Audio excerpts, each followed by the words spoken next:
welcome to my 9th episode of Ras In 60. It's been over a year since I last recorded my monthly podcast show here at the Equal Space in Newark, New Jersey. This has been all due to the global pandemic that has impacted all of our lives and unfortunately shut down cities and states and whole countries all around the world. But we are now back together again with our first Ras In 60 episode of 2021. I'm happy to be here. This is our Back Together Again episode, where we will be joined by the Director of Recreation, Cultural Affairs, and Senior Services, Pat Council. And on the second half of the show, we'll be joined by Kevin Brown, a.k.a. DJ Little Man. Both guests will be discussing some of our summer fun programming as it relates to our community, the youth, and bringing Newark back together again. It's an incredible episode, y'all. Stay tuned. Yes, thank you, Mayor. We're happy to be back together. I'm excited to have the podcast back, definitely, because I feel like the podcast adds a layer of excitement and fun to our daily lives, and we can be diverse on the podcast. We can have a guest on, and it's fun. And I'm excited to see our special guest. We have here Jua. Hi, Jua. You want to say hi? Hi. So Mayor, so let's start with a bit of personal news. I know that since we last left, you have joined a fraternity. You joined the Alpha Phi Alpha fraternity. Can you explain why becoming a member of this fraternity was important, or even why it was exciting for you? Well, without revealing all the stuff I can't reveal, Okay. Alpha Phi Alpha is one of the oldest fraternities, is the oldest, one of the oldest African-American fraternity, male fraternities, college fraternities in the country. There are other fraternities, Black fraternity, Sigma Pi Phi, but we are the first African-American collegiate fraternity. In 1906, founded Cornell University. The history of the fraternity is huge. People like W.E.B. Du Bois, Fred Douglass, Paul Robeson, Thurgood Marshall, Martin Luther King, Adam Clayton Powell. Right. And, I felt like, I needed to be in the pantheon of those guys and the work that they've been doing. Right. And Newark has a great chapter, Alpha Alpha Lambda, and they do incredible work here with the kids, students throughout the city. It's about 100 Black men strong, and I wanted to be a part of that and a part of that legacy. That's dope. That's amazing. All right. So COVID has been impacting us in Newark and just the world. We should give a bit of news about an update, a brief COVID update here in Newark, and where people can go to get vaccinated, because there are vaccination sites around the city. Would you care to run down those sites that people can go to? Yeah, we have sites at Westside High School, Mondays and Wednesdays. We have site at Shabazz High School every Friday. The health department is open from Monday to Friday from like 9 to 5 every day, except Saturday and Sunday. St. James is open at Eastside High School as well. And then we do pop-ups around the city, and you need to stay tuned for that. I mean, getting vaccinated is incredibly important. And so we need people to get vaccinated now. Definitely. And I know that that's something I think the community needs to know about. They are returning to daytime collection soon, because I know that for a little while there were some nighttime collection happening, but. Yep, we're gonna go back to daytime collection. We wanted to try the nighttime collection out and see if it was more efficient for us. Obviously it worked in some areas and not in others. It caused problems in some areas, and in some places it was really good. But in an overall assessment of it, I think we needed to go back to the daytime, and so we're going to do that August 16th. So be prepared to go back to the original collection the way it was before, and we're going to send out mailers and robocalls to let everybody know. And when we left off on the podcast last year, there was something going on called Occupy the Block, but now it's been switched to Educate the Block. It's replaced the previous Occupy the Block. So this happens every Wednesday and Thursday, and every week Educate the Block goes to different locations around the city, right? Can you just elaborate a little bit on that? Sure. Educate the Block is our opportunity to go to neighborhoods and let people know what's going on in the city, talk to all of the city agencies that we have, find out from the residents the problems they have in their neighborhoods, try to abate those issues, and plan ways to make their community a little better, and get a chance to speak to people at the same time. And coming up later this month, Newark has a restaurant week that's going to happen from August 15th through the 22nd. That's a Sunday to Sunday. There'll be 8 days of deals. Are you excited about this? Yes, I am excited. Restaurant week, I go to restaurant weeks all over the place, especially in Right. New York. Yeah. It'd be great to have one in Newark. We have incredible restaurants here, and I Right. think it's an opportunity to get people to try these restaurants out. So I'm excited about it. Yeah, I know in New York they have a lot of great deals all over in each borough, just about. So it'll be nice to see if Newark can, grow that and expand that. And if people do want more information about that, they can contact Elizabeth Da Silva at Invest Newark at 973-273-1040.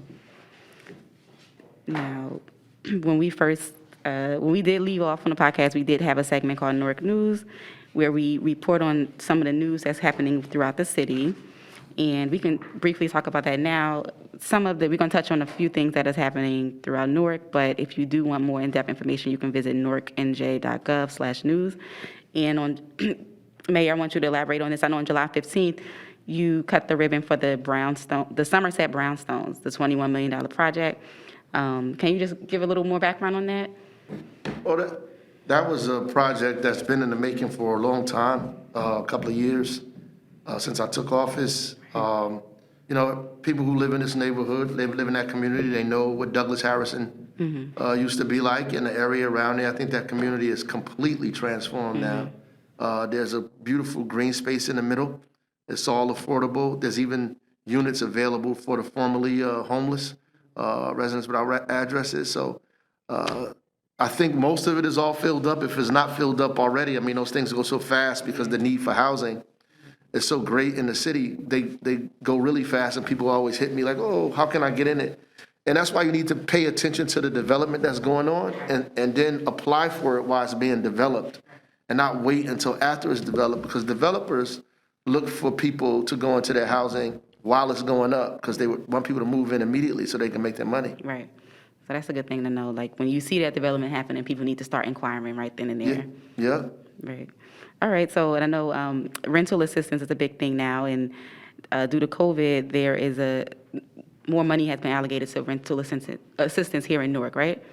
Yep, we have about, I think it's about $14 million that we've dedicated coming up. We've done it 2 other times. Right. This is our 3rd iteration. We're going to be paying for people to help people pay their rent 12 months back of rent that's, past due, and even rent that needs to be taken care of going forward. Right. We're going to help people in special circumstances where that applies as well. But we're just trying to make sure, because after this moratorium is over, people will get evicted if they don't pay their rent. I think people don't understand that. They think that this is like a forever thing. And, at the end of the day, if there's no recourse, the court is going to allow landlords to evict you. Right. Things are going to go back to normal pretty soon, with that.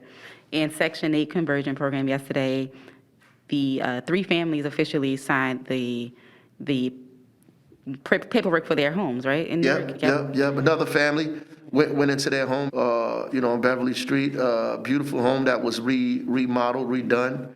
And that's what the model is. We are taking properties that we own in the city that need to be fixed. We're hiring local folks to get it done. And then we're using the Section 8 voucher to help people pay mortgage. They're in the process of expanding it now. We have approvals. We're getting ready to identify some more property. So it's definitely going to be expanded. And the city of Newark hired 3,000 young people this summer between the ages of 18 and 24. So that's an awesome thing. That's a great way to kick off getting us back together and getting young people employed in the city. So. Yeah, our goal has always been higher than that. We growing. When we first came, it was about 1,000 kids. We're at 3,000 now, and I'm excited about that. And we're also hiring additional kids using some of the ARP dollars around folks who have been young kids that have been incarcerated, in trouble with the law, that have issues. Okay. They have a special program we designed just for them to help them get them on track and get them out of the kind of negative pathway that they were on. That's good. All right, so let's talk about water. So when we left off in March 2020, we were at 7,516 lead service lines replaced. As of July 2020, we're at 20,705 lead service lines replaced. So that's great news, Yeah, Great news. Yeah, we surpassed our number that we had anticipated. And so what's happening now is they're going around checking homes to see if they actually have lead service lines. And we found obviously a few more, Right. and we're changing those. And we're going to keep checking until we're satisfied that we've got all of them. And then we put the flag in the ground and say we're done. We anticipate being finished by September. That's And amazing. I'm excited about it, yeah. That's amazing. And I think, is Newark one of the few cities who have done this? Absolutely. In fact, we're the only city that have changed this many lead service lines at this speed Right. without charging the taxpayers any dollars at all. That's amazing. All right, Mayor, I think it's time for us to welcome our first guest onto the show, Director Patrick Council. Yes, sir. We can pause now. All right, Mayor, let's welcome our first guest onto the Ras In 60 show. We have the Director of Recreation and Cultural Affairs and Senior Services, Patrick Council. You want to lead into introducing the Mayor? We're glad to have you on, Director Council. It's important for us to talk about summer 2021 and all the things that we have going on, especially for our young people.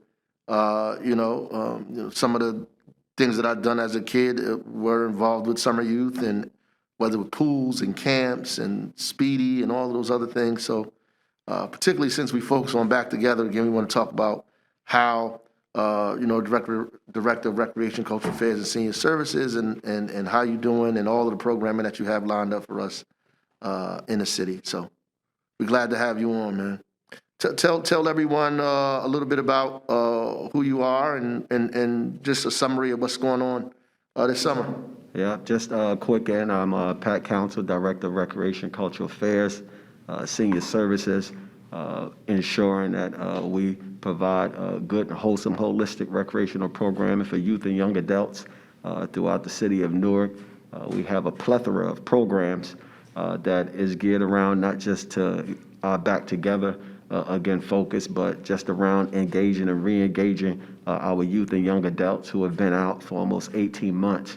Trying to get them back out to engage them. We have enrichment camps at all 5 of our recreational facilities. We're running 2 camps at our Centers of Hope, which is Hayes West, as well as Vince Lombardi Center. We have basketball leagues throughout the city of Newark at all of our city parks. And we're running a neighborhood-to-neighborhood basketball program at Branchbrook Park, which is spearheaded by, one of your great ideas to help and encourage our folks in this community to get engaged and get involved. We have 6 outdoor pools that we have open, 2 indoor, 4 outdoor that we have for our residents and folks to come out. We're doing movies in the park Monday, Tuesday, and Wednesday throughout the city at Military, Mulberry Commons, and throughout the city. We also provide pop-up events. We realize that there are some desert areas that don't get recreation in the city. And so we want to provide pop-up opportunities and go right into the community and provide recreational opportunities for them as well. So on Thursdays and Fridays, we're in a neighborhood near you, a street near you. We want folks to get involved. We do plays in the park. We have Play in the Park coming up Friday night right at Mulberry Commons. We want folks to come out. It's at 7 p.m. With our seniors. We're offering Columbus Flea Market. They're there today. We have over 400 seniors that are participating in that activity. And then we're going to do an all-white event for the seniors in August to get them back out and engage them. So we have a plethora of programs, and especially up at our Camp Watershed. I know you remember that. That's a gem to your heart, where we have over 100 kids up at Camp Watershed enjoying outdoor hiking, swimming, and providing good activities. So we need all of our parents, youth, and young adults to rally behind this great programming that you've put together and that we worked on diligently to engage folks back in to be a part of. So this is where we are. This is what we're jumping into in the summer behind your leadership. That's great, man. Can you talk a little bit about some of the things that seniors can do this summer? Is it stuff for seniors as well? Yeah, we want to engage them. We just had a program where we gave out over 175 Chromebooks with your insight and wisdom, recognizing that most of our seniors were behind in the digital divide. We wanted to get technology in their hands that they can be able to use it. We have 5 senior centers that are open throughout the center, 1 in every ward. We want our seniors to be able to get involved. Reach out to Senior Services, call 733-4392. get actively involved in all of our senior programming so that you don't miss all the activities that are coming up. You know, So people Columbus can is- still register for these Yes, things? absolutely. We want them to That's great. register, we want them to be engaged and involved. So, okay, so there's still like vacancies for people to still sign up? Yes. Okay, that's awesome. This summer, like, we do this every year, people always say, oh, people need things to do. There's so much stuff to do, and I don't think people really know how to do it and how to get engaged, or how to get these beautiful booklets that are right here. How can they get a booklet? How can they find out about all of this programming that's going on in the city?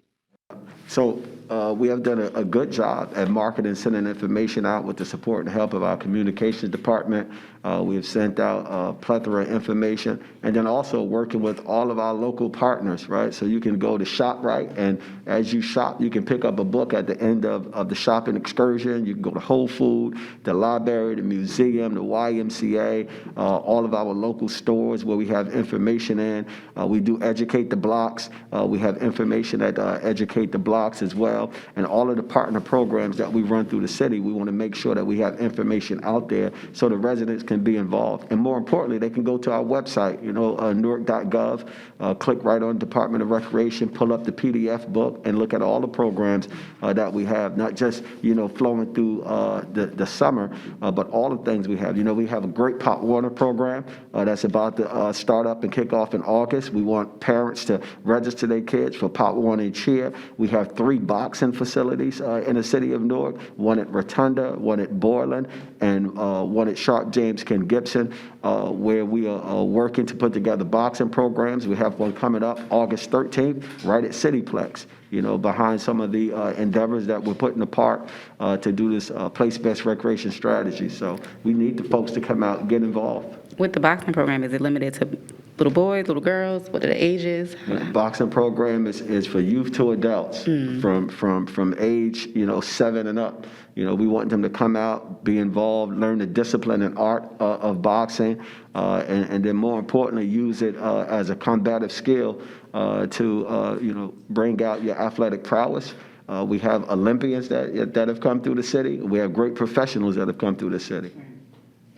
Why do you think it's more important for us, these programs this summer than any other summer?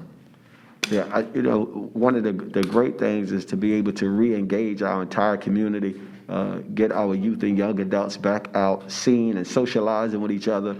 Socialization is so important, right? That, when we was coming up, they made TV programs about socialization, right? You had What's Happening, where they used to hang out in Rogers Place. You had Happy Days, where they used to hang out in Al's. And we just need our kids to be able to have places and spaces that they can be able to come to that is safe and secure, and they can be able to, participate in all kinds of activities, from art to athletics to cultural programs, and do things where they see themselves and see their peers. I think you've been doing a great job of, providing that space, Mayor. Thank you. I mean, it is important now more than ever. We're trying to get people back together again, as we say. We beat the pandemic. The pandemic didn't beat us. Right. And it's important for the kids and their mental health as well. I feel like, especially the adolescent, young people got to get out there and feel good, because that pandemic was hard, especially that first half, staying home and kids not being able to socialize with their friends. So I think this is great, and we should definitely continue to just encourage people to get out, this summer, be around one another. So with the movie nights, how do people find out about that? Even with the movie nights, you can go to our websites, every Monday, Tuesday, and Wednesday. We're at Military Park, Mulberry, or we're right in the heart of the community. Please, we encourage you to go to newark.gov, pull up recreation, pull up a PDF of our summer booklet where you know where we are very specifically, or you can call our office, 973-733-5373, and we'll give you direct information and access to let you know where our programming is and what is happening and going on. All right, and people can also go to the city's social media, right, to find out about Absolutely. movie nights and all of the programming happening. And how to be a part of everything we have. We have a great track program. We have, 5 young people that represent the Newark Stratus, which is the city of Newark's track team, that are ranked nationally in United States Track and Field Association. So we're doing a great job of producing young, good, smart, intelligent athletes. And I think that's one of the main focuses of getting back out and getting to be able to get these young people and youth involved in these activities. And I had another thing I wanted to ask about is for the seniors with the white party. How did that come about? Yeah, well, All white affair. the mayor always wanted the seniors engaged. He recognizes they're the lifeline and lifebeat of this community, and they also play a very vital role in how the city moves. And so we wanted to get them out and let them know that, in order to be back together again, being back together means life and breath. And so, having an all-white event shows the vitality, but it also shows respect for many of the seniors that we've lost during COVID. And so that is, one of the journeys that we want to be on, not just to, bring them out to enjoy themselves, but remember, how fortunate that they still are to be in this place. I agree. I definitely agree. It's important to show respect and love to the senior population here while we still have them here. Absolutely. I just want to recommend that everybody get involved in as many of these programs as they can and participate as much as they can. And I'd like to congratulate you, Director, for all the work that's going on this summer for all the young people and every summer, and encourage people to continue to get engaged in what's going on. And if you don't want to get engaged, get other families, other kids, and other people engaged in it as well. It's beneficial for all of us in the city. All right. And if people, you said it's still vacancies, people can still sign up. Can all be a part of all of our program, and they come out and watch and witness. Even on Wednesday nights, we have an after work Wednesday, for our work population. We want folks to come out in Military Park, enjoy themselves, sit down, relax, take the bite off. And then on Sundays, down at Military Park, we also do a Soulful Sunday, where we provide, spiritual and relaxing music throughout the day. And then we come back with opera, jazz, African drumming, and beating. And so it's a very holistic approach to dealing with the folks in our community. Oh, wow. I didn't even know they had the Soulful Sundays. Yeah. That's good. That's awesome. All right. All right. And if people want more information, they can go to social media, website. They can go to also Back Together Again in WK, right? .com. Absolutely. And all right. And booklets are all over the city. All over the city. All right. Anything else, Mayor, you want to? No, that's great, and it wraps that up for us. Right. And hopefully everybody's been paying attention and going to get involved. Absolutely. All right. Director Council, thank you for coming on Ras In 60. Appreciate you. Glad we had the opportunity to share. All right.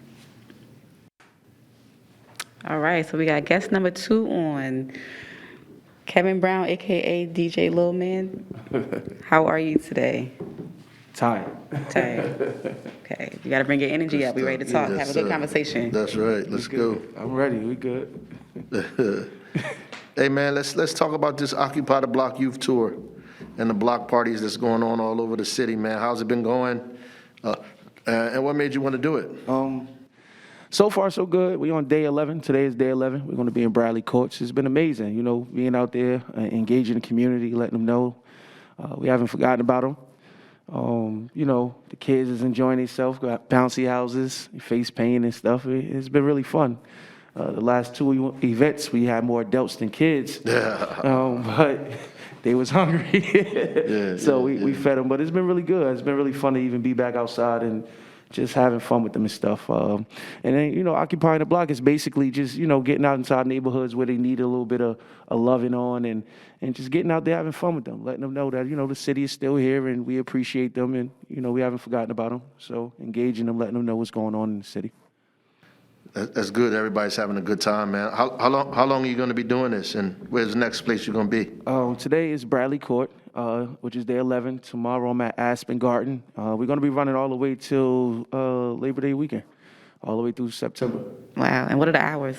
4 to 7, but we get there early, so we started as 4 to 7. We get there at 2 o'clock, turn the music on, and people be like, "Oh, what's going on?" And then they come outside, and we let them know that everything could be popping off at 4, but. The main attraction is them bouncy houses. Them kids love that.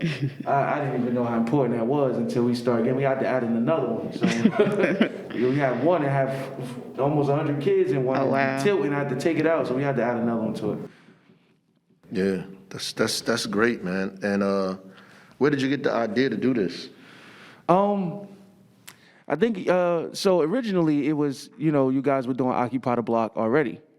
which was for the adults. And it was really helpful for the adults. You know, they was getting all of the resources and things that they needed. So in the midst of that, I wanted to be able to do the same thing for the kids, to give them that same type of resources and let them know that, you know, outside of, you know, your social media and homework and your summer packet, we got fun things for you to do here in the city, not only just with the Occupy the Block, but, you know, with the recreation and things like that. So basically, you know, just to follow, you know, suit with what was happening in the city, just for the youth, though, you know, just focusing on the kids and the children in the community. So, that, you know, that's how I came about.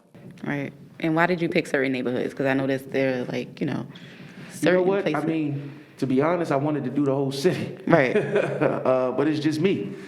But we picked neighborhoods who we felt needed it the more. Not even needed it more. Just we just picked different neighborhoods who was hot spots to us. You know, we felt like we wanted to be able to go to these neighborhoods, clean it up, and engage them the more, because there was more, you know, trouble going on over there and stuff like that. So we picked a lot of spots that we didn't even get a chance to put on a flyer that we just popping up to. Like, I'm just coming out just because with the grill, the bouncy houses, that's not even on a flyer. Because every day I get a DM of a block that I forgot. Yeah. So, like, every day I get a block. All right, I'm sorry, I'll try to add it on a Tuesday or Wednesday and stuff like that. But these spots that we go into, they need some attention. They need some loving. They need some cleaning up. They need some, you know, some fun. They've been in the house. They haven't had opportunity to get out. Some parents working 2 jobs now. A lot of kids is just stuck in these areas, going outside, meeting these, you know, older guys and, you know, people that they seem to be looking up to and following the wrong things. So we wanted to be able to show them that, you know, there's other things to do stuff too. So that's the reason why we picked these spots. But there's a lot more that a lot of people don't know that we haven't even had opportunity to put on the flyer, but we coming. So if it's my first day, if I've never attended an Occupy the Block youth tour, what should I expect when I walk up to the block? What's going on? Energy. Like, the kids is like, the smiles is unbelievable. I mean, every day I got a videographer out there and it's so much footage. We be having a fight with what need to be on the footage and what not be. You know, a lot of the kids and things out there having a great time. Like, I was just in the North Side last week and we had the water hose on, and it was unbelievable how the kids came out. Like, can we run in it? Yeah, come on, let's go. You know, they just enjoying being able to be outside. You know, so when you come there, you'll be able to see the high energy, the dancing, the happy, the faces. Like, you see them with the little paint on it, and they just really, really enjoying themselves. And to me, that's more than. I'm happy with that. Right. You know, they eating, they enjoying themselves, they having a good time. It's safe. The police is there. Everybody's engaging. We even got the neighborhood guys coming to assist. We're giving money for the dance competitions and stuff like that. Like, everybody's having a great time. Like, So it's like a big party, like a big it's block a big party. block party. That's basically what it is. Stuff, you know, and they've been wanting that. They've been in the house. Yeah. And everything is free. Everything is free. You know, you don't have to pay for nothing. We got the icy lady there. She run out. We got another icy lady come. They run out. We got an icy truck that pull up. Right. We got food there, hot dogs, cheeseburgers, some sausages, and even chicken sometimes, you know. And we got bouncy houses, face painting, balloon, cotton candy machine, and the characters. Oh, my God. They be bum rushing the characters, man. I don't even know these characters. So how do I find out about the schedule? Like, how do people get to, you know, if So- you come into my block or not? How do I find out? We got the itinerary of flyer that's going out, or it's all over the place. We have posters in every neighborhood that we are going to. Social media. We got the booklet as well, the Newark Summer Fun booklet. You can also go to any recreational center in the city. You can go to City Hall and grab that as well. So we have an itinerary across mainly the platforms and stuff like that. A lot of these kids are engaging to social media, so that's how a lot of them found out about it from me. But, you know, it's all over the city. There's no way you can't, you know, you can miss it. Right. Now, are you DJing at these Occupy the Block? Oh, yeah. Okay. I'm super DJ. How long you been DJing, man? Oh, man, this is 21, about 24 years. You ever thought about starting a class for kids to teach them how to DJ? Oh, yeah, I did. I used to do it at the Boys and Girls Club on Littleton before they shut down with Miss Susu. We had a DJ class, and we had a class of 15. I think all the stuff, the equipment was donated by Sam Ash and the Guitar Center. And we had a couple of young kids who are now DJing now. So I did it once upon a time, but right now, the schedule that I have right now is It's crazy. But I wouldn't mind doing it again, though. So I for, think it's a good hustle for people. I think it's a great hustle. It's a great clean hustle, especially if you know what you're doing, if you got an ear for music. When I first started, I was just an engineer. I only knew how to hook up speakers and sound systems and stuff. I didn't even know how to DJ. I learned that later on and just being in Big Al Records on West Market right there by Georgia King Village. I learned all of that just going in there, watching them, and from there I just got into the music part of it. But it's definitely a great hustle. It's a side hustle. Is a very lucrative So how all business. these people know DJ Little Man? How you get so big like that, man? Oh man, marketing. take us back to the beginning. How old were you when you first started? When you I wanna touched your say- first record player, started mixing? I was a freshman in high school. I was at Barringer High School, and I was about like 14, tall, just playing basketball, and just having a fight like any other teenager in the streets, trying to figure out if I wanted to be in the streets or if I wanted to do something else. And at that time, the streets won. I was in the streets for a little bit, 14, 15, and then started selling CDs, just regular music CDs. So it was music and that, and just being over there by Georgia King Village at Great Wall in front of them, just with a cart, CDs. And Big Al came. Big Al came, and he said he needed some assistance with getting his record store up and going.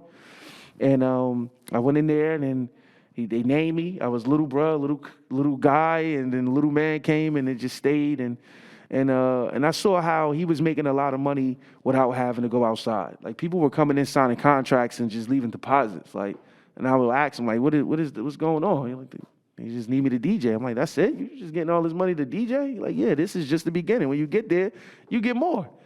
And and it started like that. 15, I started practicing. 16, I kept going. 17, I had my first push out, which was at the Robert Tree Hotel with Tory T, rest in peace.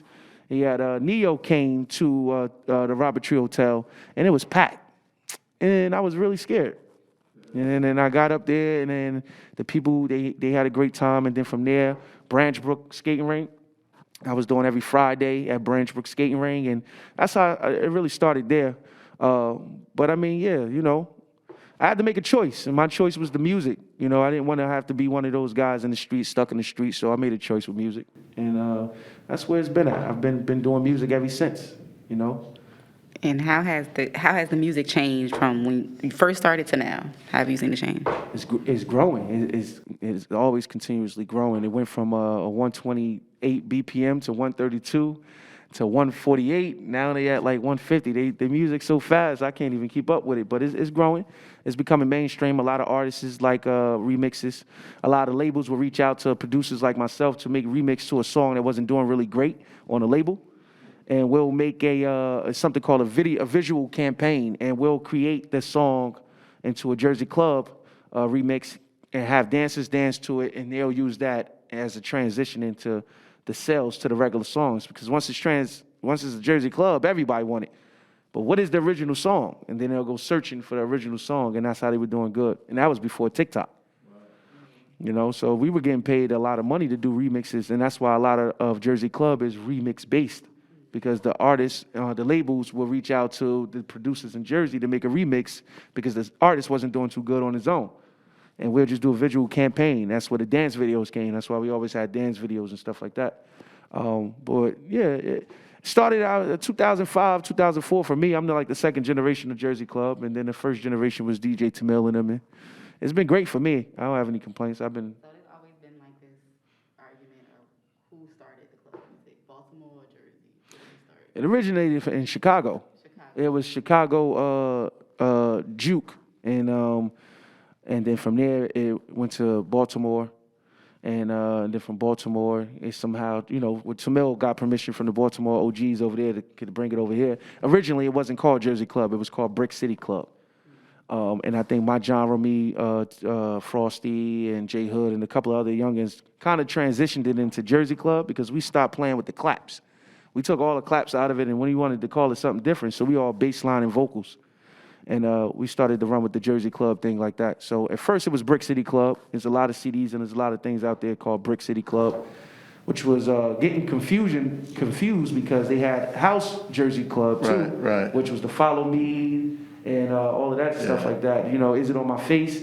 And it was just confusing. We just wanted something completely different to own, and Jersey Club came up, so we just started running with Jersey Club. We was young and we didn't care. That's incredible, man. I didn't know that history. That's Just got a great history lesson. Yeah, it started Club in music. Chicago to Baltimore, and But Baltimore. Yeah. The Chicago sounds a little. Every city sounds a little different. Yeah, so Chicago has a nice up-tempo thing, a lot of claps in it. Baltimore has a lot of horns and a lot of claps. In Jersey, we don't have any claps. We only got bass and vocals. So, and then Philly has a lot of horns as well, too. So, you know, it gets different. And then our tempos are completely different as well. Same bass line, bass pattern, just different tempos. You don't know a Jersey club from any other state. That's interesting. I know that when you go to, like, say if you go to New Orleans, they have a certain sound, and like They have you go the to New Orleans bounce. Miami has Miami bounce. like this. What is it? The Bay Area has their sound. I just feel like Jersey sometimes get forgotten about. Like even though we do have our sound, but it's not as popular or mainstream as There's a lot of artists are trying to gravitate to it. It's just hard to market. A lot of people don't know how to market it. And if you're not from here, you really wouldn't understand it. It's just an up-tempo and a dance type of vibe. But, I mean, you know, with the right person behind it, we'll be able to get it to where it needs to be. Right. We get a nice label to kind of push through to it, which has been a little difficult. But with the TikTok things are going the way dance is life now. Like, you know, if you're an artist, if you don't have a dance to go with your song, you probably won't go nowhere. You know, so that's just the real. A lot of artists go completely wood without a couple kids making some type of routine to it and putting it on TikTok, and now everybody following the trend. Some of the worst songs went platinum. That's true. And some of the songs don't even sound good unless you have to dance to it. Yeah, and then not only that, the dance only go to about 30 seconds of the song, so the Yeah. rest of the song is completely trash. That's true. Do you think only the like that music- first 30 seconds. Last couple of questions. Do you think the music affects the way these kids behave and act? Yes, I mean, and I put it to the test all the time. We go to pep rallies, we have conversations with them, and if I play a song, you'll see them get hyped. And that changes the atmosphere of the room. Because they could be in there learning about all type of history, and I'll play and watch me with, and then they go crazy, like the energy just switch. Yeah. And then I'll cut it off and everybody down again.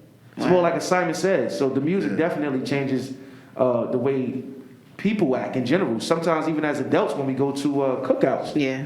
We may just be chilling and engaging with our friends, and then we hear, oh, that's my song, and everything is different. Like, give me a minute. Let me take this two-step real quick. So, yeah, it definitely changes. It affects the way people act. And unfortunately, even rap music does that as well. You know, sometimes when you're feeling in your emotions and you want to hear some type of gangster music, you may put on some pop. It may put you in a different element. You want to hear some R&B, you may put on that R&B artist. It may put you in a different element. So, yes, music play a major part in people's lives and their actions. And I know like you started out here in Newark DJing, but where has it taken you? Where has that one craft, your career in the DJ world, where has that taken you? Everywhere. Name some places. California, we had a concert in California. We had over 20,000 people there. I've done a lot of weddings and destination weddings, DR, everywhere. Like literally, I don't think it's a place at Bora Bora. I've never even heard of Bora Bora until I got a passport. You know, Chile, Mexico, I will never take that flight again. I mean, to Hawaii. Yeah, it's a long flight, but it took me a lot of places, and you know, you don't really get a chance to speak about those. Like in school, you hear about these states and these places to go to, but you know, when you grow up as an adult, you got so many bills and so many things to take care of, you don't really get a chance to. But if it's not on your expense, I'm going. You know, so it took me a lot of places. I had the opportunity to go a lot of places, you know. I even took some of my guys with me, so they got a chance to experience that as well, which was great, you know. And again, it's on their expense. They want me there. You got to take care of the rider and the people that's coming, you know. And it works out. I get a chance to enjoy myself in different places and learn different cultures and stuff like that, So let me ask you another. I know with DJing, I've always been confused. Like you have DJ Khaled, you have DJ Envy. So DJs, I always been confused how they make their own music, but it's music. The artist is the one singing it. How does that work? Like they might be rapping or singing, but it's the artist, the DJ's album. How does that work as a DJ? Because the DJ is the producer. A lot of people just think the DJ is the person that plays the music. We the producers. So a lot of the beats that the artists are rapping on was produced by the DJ. And the DJ just didn't want to stay in the lane of just being a DJ. In the music business, you got multiple incomes. And me, per se, I'm a producer, a DJ, an artist. So all three of those in its own make different types of money. And so what Khaled does is he produces the beat, sends it to the artist, and then he yells and screams over it. The same thing I do. And then he promotes it as his album and give him a split share of it. Hey, well, listen, you know, you did this song for me, I produced it, and you did your part. I'm going to give you 20% of all the money that comes from this song. And they fine with it, no problem. It's all good. So the DJs are 9 times out of 10 the producers. Same thing with Naughty by Nature. KG is the producer of a lot of the beats that Naughty by Nature performs on. So, yeah, he's their DJ, but he's also their producer. And instead of putting it out there as he produced the beat and DJ, so it won't look like you double dipping, you just get writer's credit. The DJ used to be the in hip hop the main person anyway. Exactly. Yeah, the MC just came in the end. Yeah. It was always the DJ. Yeah, if you look at it, the DJ will make or break an event. You can play a playlist all you want, but the DJ is the one who's going to engage the crowd to make sure everybody knows what's happening. Yeah. And I think that's why a lot of clubs are winning because of the DJs that they put in there. The MC used to just come there and, talk about, get on the stage and say whatever they wanted to say. We got DJ such and such at the party tonight. And that turned into them talking on the break beat. Oh, okay. And then they started rapping on the break beat. And then now the rapper became the center of attention, but the DJ was always first. And then what happened with that is the DJ got tired of the MC always grabbing the mic from him. Yeah. And he started to talk. That's So right. now the DJs is doing the more talk. We don't need a MC no more. We're going to be the MC. Allow us to do what you want us to do. So, and it works out because you don't have nobody in your way while you're doing your craft, and you get to enjoy just turning up and having a great time with the people. And we appreciate you being on, man, and all of the stuff you're doing for the city. This summer fun thing is outstanding, man. And Appreciate it, man.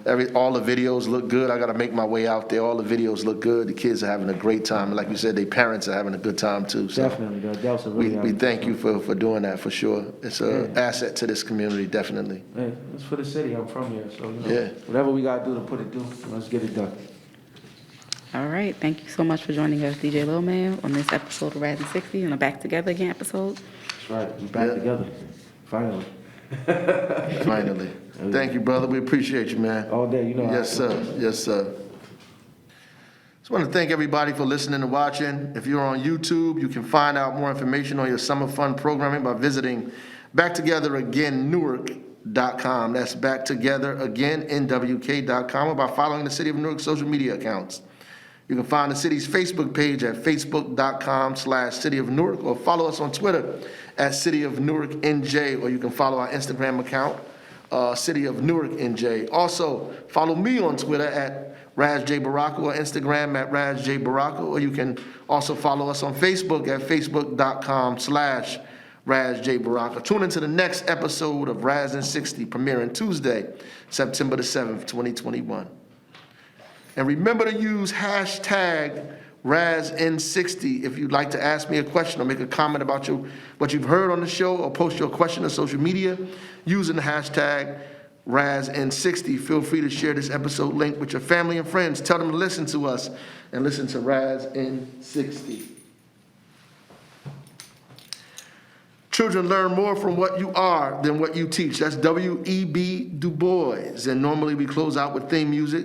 But on this episode, we're going to close out with a snippet of one of DJ Little Man's songs. Shout out to DJ Little Man. Thank you, brother. I said it's Lil Man. Who else? 93rd. Who else? Team Lil. Who else? Let's go. Oh. Oh. Oh.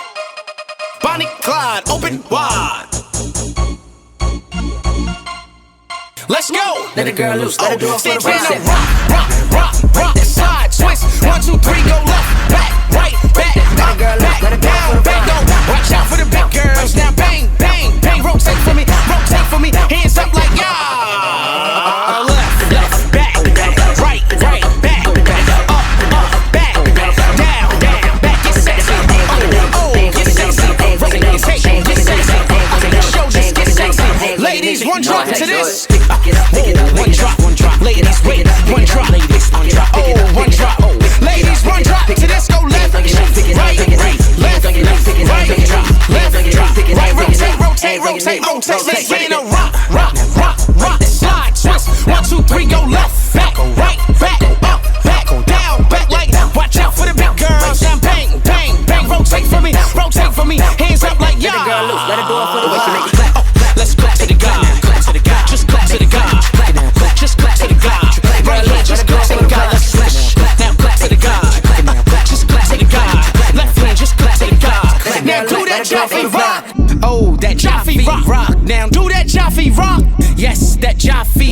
Now do that Jaffe rock. That king, that Jaffe rock. Now do that Jaffe rock. Oh, that Jaffe rock. This is Jersey. Left, back, right, back, up, back, down, back. Here we go. Get sexy now, get sexy now, get sexy. Ladies, one drop to this. One drop, now right. Ladies, one drop. That left, one drop. Now right. Ladies, one drop to this. Let's go. Six and a rock, slide, twist. 1, 2, 3, go left, back, right, back, up, back, down, back. Like watch out for the back girls. Now bang, bang, bang. Rotate for me, hands up like yeah. Get it, yeah. Slide all in your DM, yeah. Hand face to fight, yeah. This is Jersey. Oh.